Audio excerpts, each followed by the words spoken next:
अध्याय 86 मुसीबत का मोड़। उदाहरण के लिए क्यू याओकांग ने समझाया 3 बी लेवल की प्रतिभा सुधार योजनाओं को मिलाकर एक ए लेवल की प्रतिभा सुधार योजना में बदला जा सकता है। क्यू याओकांग ने यह कहते हुए अपने हाथ में पकड़े कुछ एवोल्यूशन क्रिस्टल के टुकड़ों को कुचल दिया। खटाक! लाल धुंध तेजी से क्यू याओकांग की हथेली में समा गई। इन कुछ दिनों में एवोल्यूशन क्रिस्टल के टुकड़ों पर शोध करने के बाद क्यू याओकांग ने आगे कहा, मैंने भी अपनी प्रतिभा का कौशल जगा लिया है। अरे, ऐसा भी होता है? तुम तो एक एनपीसी हो। फांग हेंग का दिल जोर से धड़का और उसने फौरन पूछा, तो फिर 3 एस लेवल योजनाओं का क्या? क्या उन्हें मिलाकर एक उच्चस्तरीय योजना बनाना संभव है? या क्यू याओकांग एक पल के लिए हिचकिचाया। सैद्धांतिक रूप से तो संभव है, लेकिन जहां तक मुझे पता है, ए लेवल की प्रतिभा सुधार योजना ही बेहद दुर्लभ होती है। क्या तुम्हें यकीन है कि तुम एस लेवल की प्रतिभा सुधार योजना ढूंढ पाओगे? बेशक, मैं ढूंढ सकता हूं। फांग हेंग खुशी से झूम उठा। उसे डार्क नाइट से एक एस लेवल की प्रतिभा सुधार योजना पहले ही मिल चुकी थी। उसे फीनिक्स साउंड गेमिंग कंपनी से एक और हासिल करने का तरीका सोचना था, जिससे 2 हो जाए। अब बस आखिरी वाली की कमी थी। उसे कोई दूसरा रास्ता सोचना था। यह हासिल करना नामुमकिन तो नहीं था। अरे हाँ, मैं 3 ए लेवल की प्रतिभा सुधार योजनाएं इकट्ठा करके उन्हें एक एस लेवल की प्रतिभा सुधार योजना में बदलवा सकता हूँ। फांग हेंग के खुशी से भरे चेहरे को देखकर क्यू याओकांग ने उसे याद दिलाया, ज्यादा खुश मत हो। मैं तुम्हें याद दिला दूं कि जो सुधार योजना एक बार संकलित फ्यूज हो चुकी है, उसे दोबारा संकलित नहीं किया जा सकता। यह फांग हेंग का उत्साह फौरन आधे से ज्यादा कम हो गया। दूसरे शब्दों में, 9 बी लेवल सुधार योजनाओं का उपयोग करके एक एस लेवल सुधार योजना बनाने के बारे में सोचना भी मत। इसके अलावा संलयन सामग्री के लिए माध्यम के रूप में एवोल्यूशन क्रिस्टल की भी आवश्यकता होती है। इस हिस्से की जिम्मेदारी तुम्हें लेनी होगी। कोई दिक्कत नहीं। साथ ही क्यू याओकांग ने चेतावनी दी, इस प्रतिभा का उपयोग करने से मेरे शरीर को बहुत नुकसान होगा। एक बार संलयन के बाद मुझे पूरी तरह से ठीक होने में कम से कम 1 साल लगेगा। मैं भुगतान के रूप में तुमसे एलेक्स का एक जीवित नमूना लूंगा। क्यू याओकांग ने फांग हेंग को देखा। मुझे तुमसे एलेक्स का एक नमूना चाहिए ताकि मैं एक नया शोध प्रोजेक्ट शुरू कर सकूं। यह हमारे सहयोग की पहली शर्त है। क्या तुम्हें लगता है कि तुम इसे स्वीकार कर सकते हो? संकेत: खिलाड़ी मिशन सक्रिय हुआ। सहकारी अनुसंधान और विकास। मिशन का नाम: सहकारी अनुसंधान और विकास। मिशन विवरण: 30 दिनों के भीतर आप क्यू याओकांग को एक ही स्तर की 3 प्रतिभा सुधार योजनाएं उच्चतम स्तर एस लेवल सौंप सकते हैं। वह आपको एक उच्चस्तरीय प्रतिभा सुधार योजना उच्चतम स्तर में संलयित करने में मदद करेगा। मिशन की आवश्यकता: एलेक्स का जीवित नमूना। एक समय सीमा: 30 दिन। फांग हेंग ने ध्यान से मिशन का विवरण पढ़ा। यह वाकई सही था।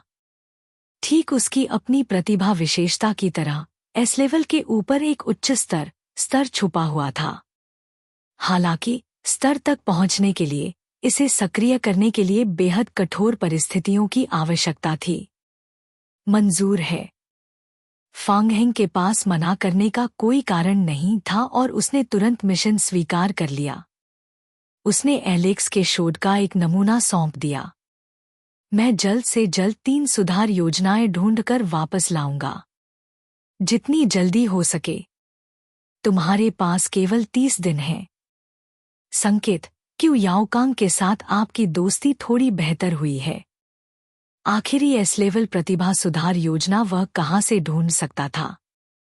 विला से मिलिट्री ट्रक चलाते हुए निकलते समय फांग हेंग का सिर थोड़ा दुख रहा था। खेल की कुछ बड़ी ताकतों के पास यह हो सकती थी। हालांकि इतनी ऊंची कीमत वाली सुधार योजना के लिए बड़ी गिल्डों में अंदरूनी लड़ाई होती और इसे आम जनता को बिल्कुल नहीं बेचा जाता। अगर वह सच में इसे हासिल नहीं कर पाया तो वह केवल काले बाजार में अपनी किस्मत आजमा सकता था। काला बाजार संदिग्ध और अवैध था और वहां बहुत सारे धोखेबाज थे। पैसे का धोखा खाना तो छोटी बात थी, समय बर्बाद करना और खेल के विकास में देरी करना सबसे बड़ा नुकसान था। फांग हेंग जब तक जरूरी न हो काले बाजार में नहीं जाना चाहता था। बेहतर था कि एक एक कदम करके आगे बढ़ा जाए और पहले फीनिक्स साउंड गेमिंग कंपनी की सुधार योजना हासिल की जाए। फिलहाल उसे पहले डॉन गेम गिल्ड से निपटना था। जेल में वापस आकर डार्क नाइट्स के 2 जांबाज सिपाही जेल के प्रवेश द्वार पर खड़े थे और फांग हेंग को रिपोर्ट कर रहे थे। सर, डार्क नाइट्स के जांबाज सिपाही आपको रिपोर्ट कर रहे हैं। लियाओ बुफान किनारे से देख रहा था और बेहद ईर्ष्या महसूस कर रहा था। हे भगवान, ये डार्क नाइट्स से थे।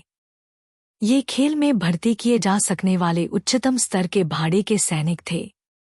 भाड़े के सैनिकों की संख्या बेहद सीमित थी। अगर एक मर जाता तो एक कम हो जाता। केवल फेडरेशन जैसी बड़ी ताकतें ही उन्हें हासिल कर पाती थी। अगर साधारण खिलाड़ी उन्हें हासिल कर भी लेते तो वे उनका खर्च नहीं उठा पाते। पहले लियाओ बुफान ने फोरम में कुछ तस्वीरें देखी थी। उसने उम्मीद नहीं की थी कि आज वह असली चीज अपनी आंखों से देखेगा। कहा जाता था कि ये उच्चतम स्तर के एनपीसी भाड़े के सैनिकों में बहुत उच्च बुद्धि होती है। अगर वह उनके साथ अच्छे संबंध बना ले तो शायद वह उनसे कुछ बुनियादी कौशल भी सीख सकता था। मुझे जरूरत है कि तुम संतरी टॉवर में जाओ और 24 घंटे बारी बारी से पहरा दो, फांग हेंग ने आदेश दिया। अगर कोई अजनबी जेल के बाहर 20 मीटर के दायरे में छिपता हुआ पाया जाए तो तुम्हें चेतावनी के तौर पर गोली चलाने की इजाजत है। अगर वे चेतावनी का पालन नहीं करते और घुसपैठ जारी रखते हैं तो तुम सीधे गोली मारकर उन्हें खत्म कर सकते हो। जी सर। फांग हेंग ने दोनों भाड़े के सैनिकों को एक एक स्नाइपर राइफल दी और उन्हें संतरी चौकी पर जाने को कहा। फांग हेंग, मैं भी जाकर देखता हूं। लियाओ बुफान बहुत ईर्ष्या में था। वह उनके पीछे संतरी चौकी तक गया और सोचने लगा कि क्या वह उनसे कुछ कौशल सीख सकता है। लियाओ बुफान को जाते हुए देखने के बाद फांग हेंग ने गेम लॉग पर नजर डाली। जल्द ही ज़ॉम्बियों के पुनर्जीवित होने में केवल 10 मिनट बाकी थे। डॉन गिल्ड द्वारा पुनर्निर्मित आवास के अंदर माहौल गमगीन था। पिछली रात की भयंकर लड़ाई के बाद प्रिजनर स्नेक की टीम का मनोबल बेहद गिरा हुआ था। भाई स्नेक, हमने अभी अभी खदान के बाहर झांक कर देखा। वो ज़ॉम्बी अभी भी अंदर हैं, एक खिलाड़ी ने हताशा से कहा। एक बुरी खबर और है। हमने जो आवास 2 दिन पहले बनाया था उसे ढहा दिया गया है। दूसरे ने जोड़ा। कमरे में पूरी तरह सन्नाटा छा गया। खदान में बना अस्थायी आवास नष्ट हो गया था। 2 दिनों की कड़ी मेहनत बेकार चली गई थी। यहाँ तक कि गलाने वाली भट्टी और अन्य सामान जिन पर गिल्ड ने किंग ऑफ गॉड्स के बहुत सारे पॉइंट्स खर्च किए थे वे भी अभी आवास में ही थे। नुकसान स्पष्ट। यह खबर सुनकर किसी को भी अच्छा नहीं लग रहा था। यह सुनकर प्रिजनर स्नेक का चेहरा और भी पीला पड़ गया। सब खत्म हो गया था। डॉन गिल्ड ने खदान के निर्माण में भारी निवेश किया था। अगर उसने जल्द से जल्द खदान को वापस पाने का कोई तरीका नहीं सोचा तो जब गिल्ड के आला अधिकारियों को खबर मिलेगी तो वे उसे चीर डालेंगे। धड़ाम। प्रिजनर स्नेक के पास अपना गुस्सा निकालने के लिए कोई जगह नहीं थी, इसलिए उसने मेज के कोने पर लात मारी। लानत है। उसे समझ नहीं आ रहा था कि ज़ॉम्बी उसी को निशाना क्यों बना रहे थे। पिछली बार भी यही हुआ था और अब फिर से। हर बार हमले और ज्यादा मजबूत होते जा रहे थे। बढ़ता खतरा स्पष्ट। उसकी किस्मत इतनी खराब क्यों थी? क्यों सिर्फ वही बदकिस्मत था?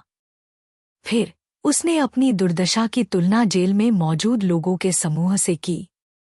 वे इतनी आसानी से जेल पर कब्जा कैसे कर सकते थे? ज़ॉम्बी उन्हें क्यों नहीं ढूंढते थे? अचानक प्रिजनर स्नेक की आंखें चमक उठीं। समझ गया। जेल। क्या वे लोग बहुत अच्छी तरह से सुसज्जित नहीं थे? पिछली रात उनका सामना जिन उत्परिवर्तित ज़ॉम्बियों से हुआ था, क्या वे बहुत शक्तिशाली नहीं थे? क्या होगा अगर वे दोनों आपस में भिड़ जाएं? जैसा कि कहावत है, जब बगुला और सीप लड़ते हैं तो फायदा मछुआरे का ही होता है। रणनीति स्पष्ट। एक ही चाल से वे उत्परिवर्तित ज़ॉम्बियों को जेल की तरफ खींच लाएंगे। प्रिजनर स्नेक जितना इस बारे में सोचता गया, उतना ही उसे लगा कि यह योजना कारगर है। जब समय आएगा, चाहे कोई जीते या हारे, उसका कुछ नहीं बिगड़ेगा। सबसे अच्छा तो यह होगा कि दोनों पक्षों को नुकसान हो और वह अकेले ही फायदा उठा ले। लाभ दर्शाया गया। वह फायदा उठाएगा। भाइयों, मेरे पास एक तरकीब है। प्रिजनर स्नेक कुटिलता से मुस्कुराया और संक्षेप में सभी को ज़ॉम्बियों को जेल में घुसने के लिए लुभाने की अपनी योजना के बारे में बताया।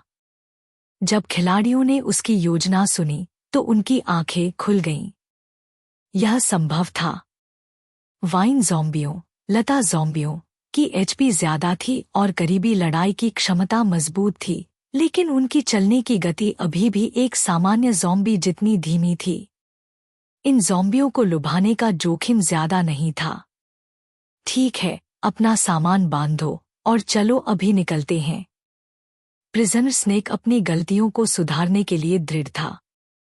उसने तुरंत फैसला किया और खिलाड़ियों को एक बार फिर खदान की ओर ले गया।